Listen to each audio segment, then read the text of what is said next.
乡亲啊，继续来看台铁来推出着蒸汽火车，也就是乌头火车的行程，互咱的民众坐火车看美景。为7月15开始，这个台铁嘛会当使用3倍券，除了买票，嘛会当买台铁的便当甲周边的商品。也毋过这个使用上也是有限制哦，譬如讲，袂当来退票，嘛袂当走南山的。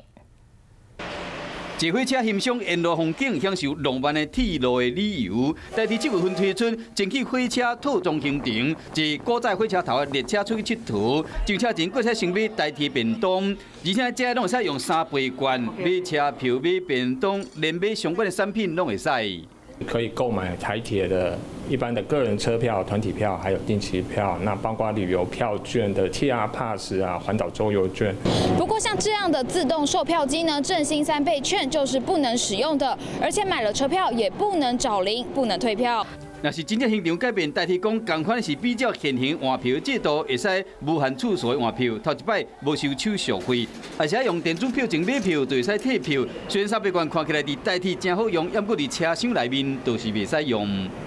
车上销售商品的部分没有开放便当跟饮食的部分，振兴3倍券的面额最低的面额是200，那便当的单价没有那么高。纸本的使用特性就是不找零，所以我们会鼓励民众可以在订我们的车票的时候就可以加订便当，一样可以